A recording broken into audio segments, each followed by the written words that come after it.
आपको दिल्ली से बता दें, जहां पर एआई समिट में हुए हंगामे पर बीजेपी ने एक बार फिर से राहुल गांधी को जिम्मेदार ठहराया।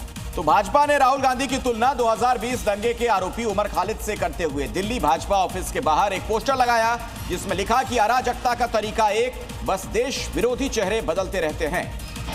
तो इस पोस्टर में एक तरफ उमर खालिद है, जिसमें उसे सीए के खिलाफ प्रदर्शन करते हुए दिखाया गया, वहीं दूसरी तरफ राहुल गांधी है, उनके आगे शर्टलेस कार्यकर्ता की तस्वीरें जो एआई समिट का विरोध कर रहे थे। तो ये पोस्टर बीजेपी प्रवक्ता आरपी सिंह ने लगवाए हैं। उमर खालिद से राहुल गांधी की तुलना कर दी गई। बीजेपी ऑफिस के बाहर ये जो पोस्टर लगे हैं, जरा देखिए। तो राहुल गांधी की तुलना उमर खालिद से की गई है, जिसका नाम 2020 दंगों में सामने आया था। जाहिर तौर पर यह जो तुलना की गई, सवालों के घेरे में एआई समिट हंगामे को लेकर बीजेपी के एक प्रवक्ता ने यह पोस्टर जारी किया है। बीजेपी के प्रवक्ता है आरपी सिंह, उन्होंने ये पोस्टर लगवाया जिसमें उमर खालिद से राहुल गांधी की तुलना की गई है। और अब अगली खबर, अलीगढ़ में हिंदू लड़की से छेड़खानी करने पर एक मनचले की जमकर पिटाई की गई। मुस्लिम युवक को लोगों ने जमकर पीटा है। हिंदू लड़की से छेड़खानी करने पर यह मारपीट की गई है। आप देख रहे हैं किस तरीके से इसकी पिटाई की गई। जो आरोप है कि एक हिंदू लड़की के साथ इसने छेड़खानी की थी, उसके बाद वहां मौजूद लोगों ने इसकी जमकर मरम्मत कर दी। तो अलीगढ़ में मनचले की शामत आई, जिसकी तस्वीर आपके सामने है। और अब बढ़ते आगे, एक बार फिर से बड़ी खबर आपको बता दें, महाराष्ट्र के मंत्री नीतीश राणे ने बड़ा बयान दिया। उन्होंने कहा, मदरसे आतंकवादी बनाने के सेंटर, क्या हमें कभी किसी मुसलमान देश में भागवत गीता पढ़ाने के लिए सेंटर बनाने की इजाजत मिली होगी? हमारे पास उन मदरसों को बंद करने के अलावा कोई दूसरा रास्ता नहीं जहां बच्चों को पीटा जाता है। ये तमाम बातें कही हैं उन्होंने।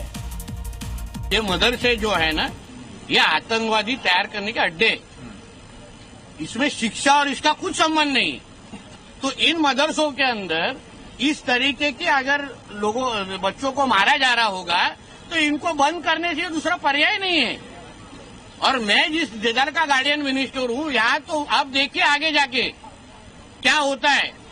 फ्राइडे को भी मदद नहीं होगी अगर ऐसा हाथ कोई भी हमारे कोई किसी के भी बच्चे हो, हमारे कोई भी बच्चों के ऊपर हाथ उठाने की अगर हिम्मत मैं जहाँ का पालक मंत्री वहाँ करेंगे ना, तो आगे आगे देखिए क्या होता है। नीतीश राणे का कहना यह है कि मदरसों में आतंकवाद पढ़ाया जाता है, ये आतंकवाद के अड्डे हैं। बड़ा सवाल ये है कि सरकार क्या कर रही है और हमारी एजेंसियां क्या कर रही हैं। क्या उनको ये पता नहीं कि देश में क्या हो रहा है? आतंकवाद पढ़ाया जा रहा है, आतंकवाद के अड्डे बन रहे हैं और सरकार और एजेंसियां खामोश बैठी हैं। बिल्कुल झूठ है, बिल्कुल झूठ है। टेररिज्म एक्टिविटी किसी मदरसे में, भारतवर्ष के किसी मदरसे में टेररिज्म एक्टिविटी होती ही नहीं है।